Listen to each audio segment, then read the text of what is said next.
बेटा तो 5 साल कपड़े नहीं पहने तो चल जाए, लेकिन बेटी के लिए तो बहुत जरूरी था ये सब कुछ। उसी समाज में मेरा जन्म हुआ, शाम का टाइम था और मेरे पापा घर पे थे नहीं, और मेरे शाम के 7 बजे जन्म हुआ। समाज की औरतों ने कहा कि इनकी तो पहली 3 बेटियां हैं, तो अब ये फिर 7वें नंबर पे बेटी हुई है इनके घर में, तो माँ को तो बताओ नहीं और इस लड़की को भी जमीन में गाड़ दो। तो मेरे को भी लेके चली गई औरतें, मेरी माँ को बताया नहीं कि लड़की हुई है, मेरे को भी औरतें लेके चली गई और ले जाके जंगल में गाड़ दिया। ऐसे ले जाके मुझे जंगल में मिट्टी में दबा के आ गई। मेरी माँ को पता चला कि बच्चा हुआ तो था पर गया कहाँ। मेरी माँ पूछने लगी मेरी मौसी से, मेरी मौसी ने कहा कि लड़की हुई थी बेट, उसको गाड़ दिया जमीन में।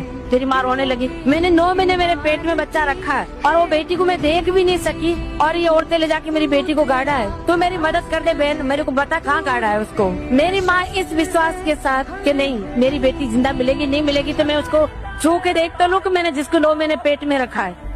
इस उम्मीद के साथ मेरी माँ चली गई जंगल में मेरी मौसी के साथ। मुझे जब खोद के निकाला तो मेरी सांसें चल रही थी और मैं मेरी माँ को जिंदा मिली। ऐसे करते करते मैं 7-8 साल की थी। उस घर में मैं डांस कर रही थी और वहाँ पे टूरिज्म डिपार्टमेंट के लोगों की नजर पड़ी। उन्होंने मुझे स्टेज तक आने का मौका दिया। जो भी मुझे देखते ये कहते कि ये लड़की बहुत आगे जाएगी, बहुत आगे जाएगी, इसमें भगवान ने वो कला दी। उस आगे आगे के चक्कर में मैं 100 पैसे कन नहीं जा। उसी आगे आगे के चक्कर में मुझे भारत सरकार ने पद्मश्री दी।